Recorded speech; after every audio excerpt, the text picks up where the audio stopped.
Welcome, my name is Zala and I am an art restorer who loves baking. I challenged myself to attempt all sweet recipes from my 1912 6th edition of Slovenska Kuharica. Hello everyone!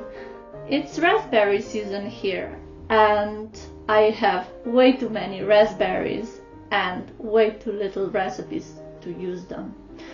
But luckily I found one and it's called raspberry Kuch. This word has an origin in German language and later on it evolved into Kipnik, which is a better Slovenian term. But I also discovered that it does not have a good translation into English, so we're just gonna be calling it Kuch for now. It's pudding-ish, souffle-ish, but not really either, so let's just begin by looking at what Miss Felicita says about it. It says kuchi. They are dishes which are baked in flat molds or porcelain cups in steam on the stovetop or in the oven, where they are cooked or baked. Okay, and then it says that to see how things should be cooked in steam or baked in the oven, check page 4. So that's exactly what we're gonna do. Okay, here it says cooking in steam. It says that you should put a mold inside of a pot and fill it with water, so it's 2 fingers from the edge and the water level is 2 fingers below the rim of the mold. Then it says that you should cover the mold up and also put the lid on and then wrap it around with a wet cloth. It says that it should be cooked slowly for half an hour to 45 minutes. And okay, yeah, it should not be uncovered so it does not deflate. And here it says that if you decide to cook it in an oven, that a water bath is actually fine and that you do not need to wrap the cloth around the lid, and also that you don't need to put a lid on at all. So this is way easier because it says that by closing the oven, the environment retains the moisture anyway. Okay, you just have to watch out so the water doesn't evaporate fully while baking. And if that happens, you should just pour in a little bit of hot one as well. Also it says that the mold itself should not be filled to the brim when making kuchs, because otherwise you risk the batter going over while it's cooking or baking. And also, as I was looking at these general instructions, I also found that there is a instruction of how to grease the molds themselves when making kuchs, and they should apparently be spread with butter and then sprinkled lightly with flour.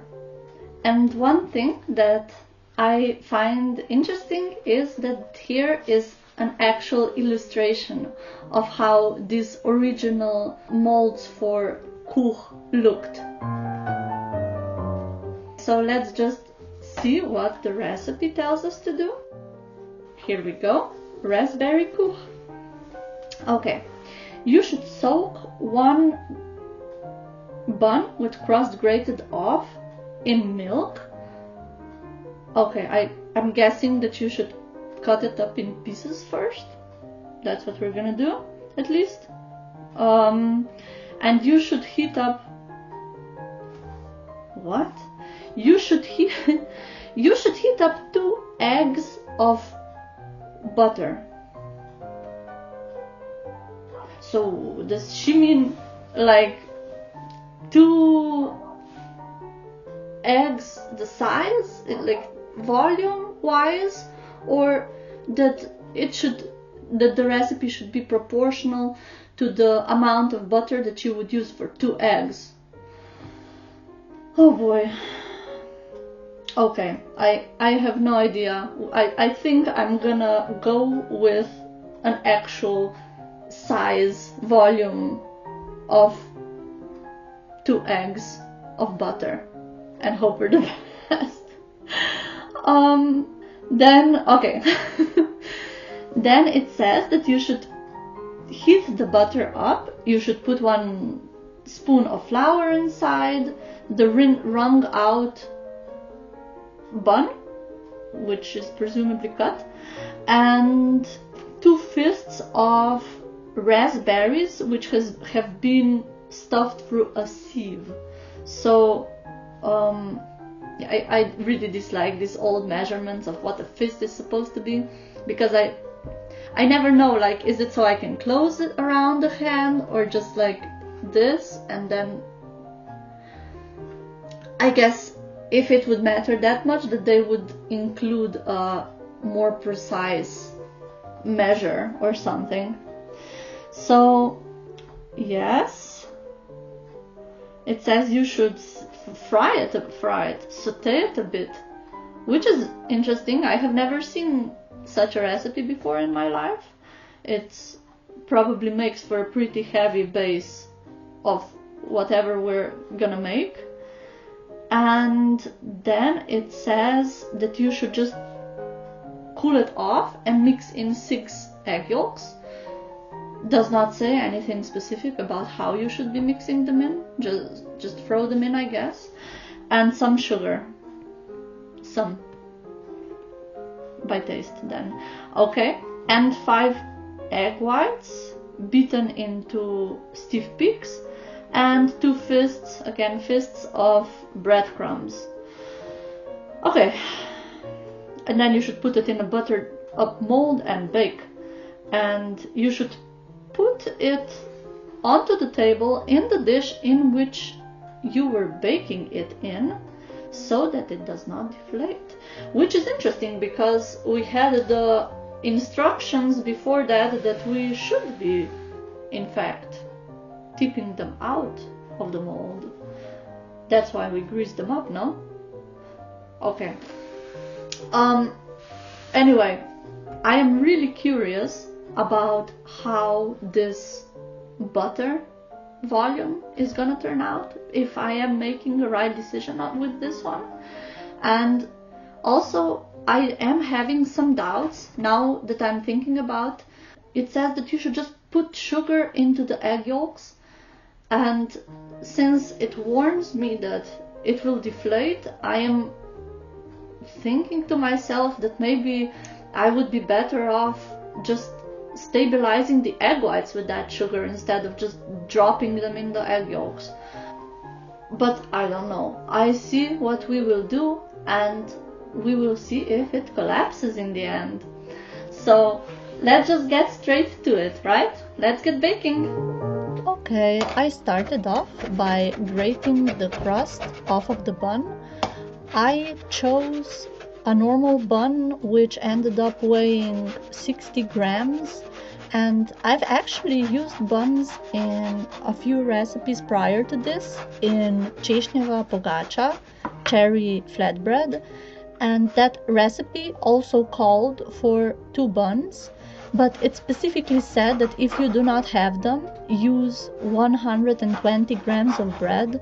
So that was kind of comforting, because I knew that by this one weighing 60 grams, I cannot be far off when it comes to the amount that I was supposed to be using.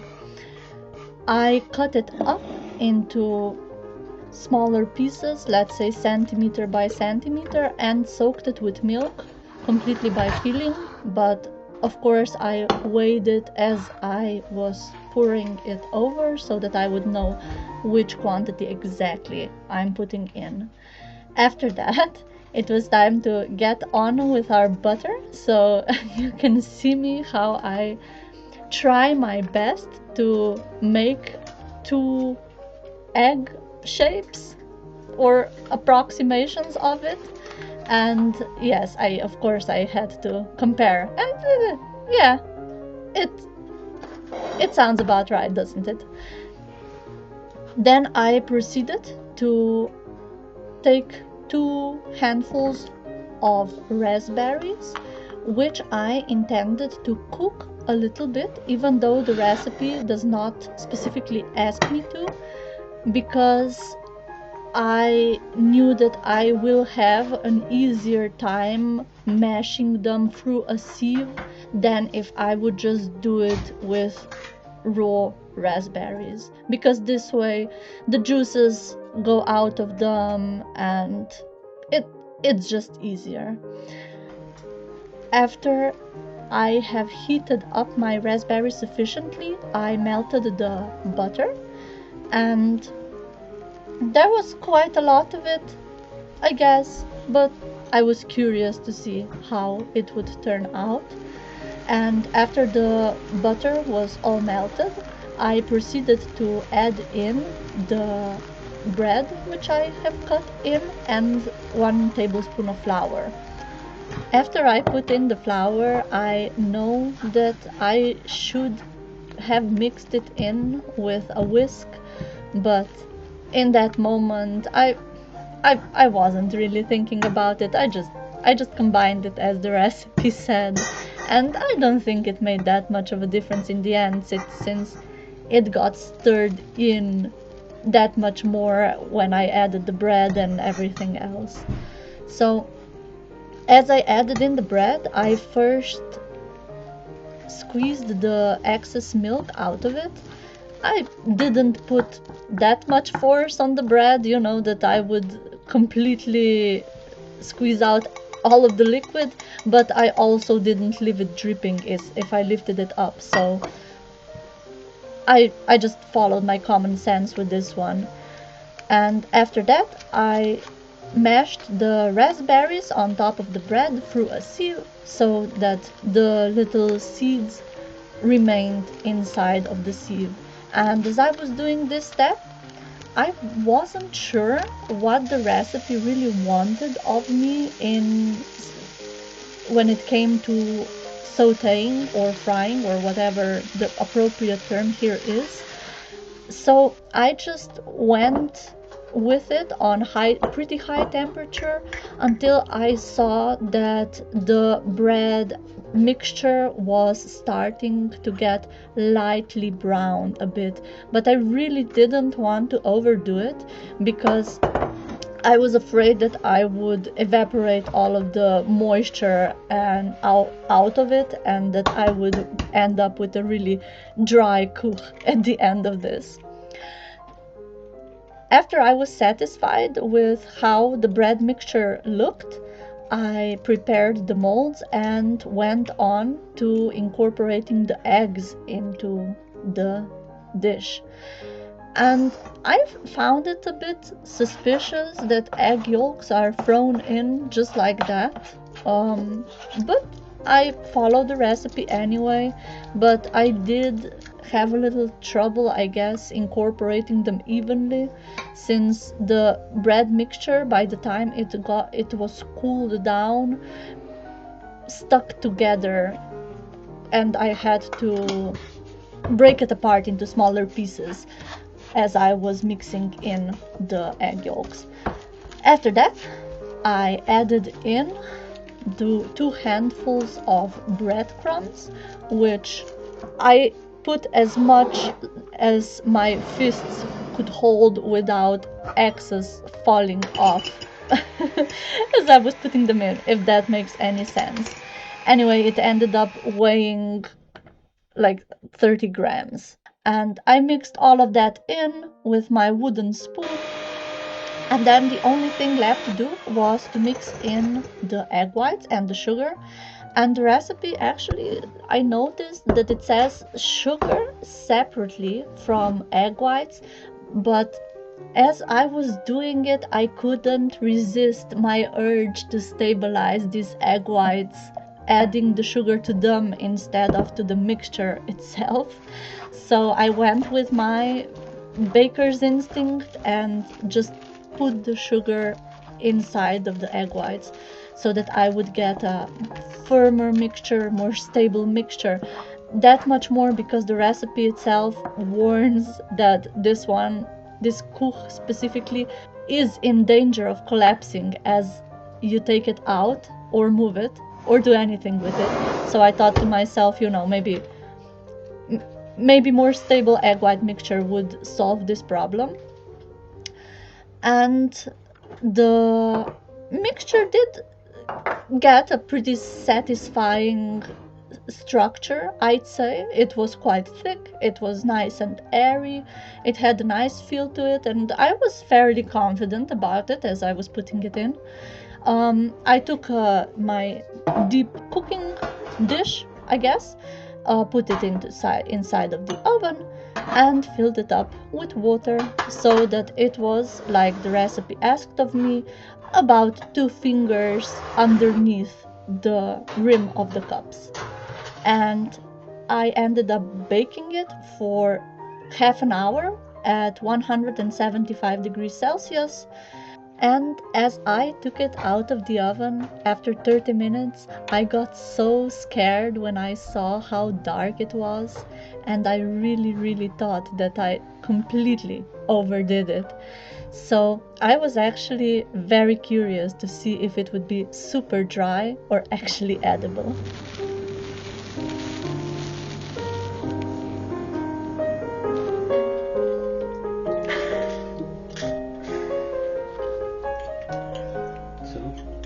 What are we eating today, wife? Bacon. Bacon.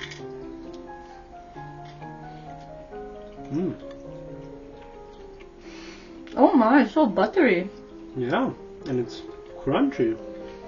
This is very tasty. Very rich. Very rich, it's not too sweet. Fluffy. It's what that souffle wishes it was. Yeah, I think it's the butter. Would you say that it's too much? Because I was guessing if I should be putting like 2 eggs. It says 2 eggs worth of butter, so... What? 2 eggs worth of butter? I don't know. Is it like the amount of butter you would use for 2 eggs, or is it like the actual just 2 egg size? 2 eggs. Yeah, that's the one that I went with. I think it's fine. Yeah, I wouldn't say that it's too much butter. No, it's not too buttery. Do you think there should be more raspberries inside? Maybe a bit. Really, you would put more raspberries even though you don't like them? There's a difference if I don't like raspberries as a independent thing, and to put them as a flavoring for a cake, a biscuit, or a kuch. Okay, so what you're saying is that this dish, even though it has raspberries, is appropriate for people who do not like raspberries as well. I think, yeah, because it doesn't have too much raspberries inside of it. Okay, so there could be more, and you would still be able to eat it. Yes. Okay. I would be comfortably eating it. Yes. I like it because it's so nice and fluffy. Yes, that's a good point. Because the other day I made the souffle and it was really omelette-y. I'm not getting an omelette feel with this one. It's really like sweetbread. Yeah. So, I guess, do we have anything else or do we go for the rating? I have nothing else to add, but I would go like 8 or maybe even 9, because this is really good. I'd probably go around, yeah. 8, maybe 9 if it had more raspberry. Hey, that's rich for someone who doesn't even like them. But wait, you know, one more thing. When I looked at the oven, my heart fell because I thought that I totally overbaked it since it was really like dark brownish. But now that I'm eating it, I wouldn't say that it's overbaked. No, it's just the right amount. Yeah, because it's still moist on the inside. It's not dried up at all. Okay, so if you get past the bacon-looking insertions and keep in mind that it's actually sweet, not savory, because it definitely looks like an omelette, it's actually very good. So, okay, so time for the final words. I have checked in this 30th edition And sadly, there is no recipe for raspberry kuch anymore, but there is a small word about kuchs, or later on here kipniki in general, and it says, yes, the only useful information here is that it's supposed to be baked for 30 to 40 minutes at 180 for the bigger ones and up to 30 for smaller ones. So I have baked at 175 and it came out very dark by baking it for 30 minutes. So I am guessing that it would be okay even if I would maybe take it out 5 minutes earlier. So next time I'm gonna try it 5 minutes earlier and see if it's done. Other than that, she doesn't give any extra information about what we were doing. So yeah, about the butter, we made the good decision considering it was tasty in the end, but I am regretting that I mixed the egg whites while adding in the sugar, not just staying faithful to the recipe and adding the sugar into the egg yolks, because I feel like this way I didn't really give the recipe a chance to show me how stable it would be on its own. In this way that I added in the egg whites with sugar already, it didn't collapse, it stayed fluffy, so I did not mess it up or anything, but I don't think I gave it an honest chance.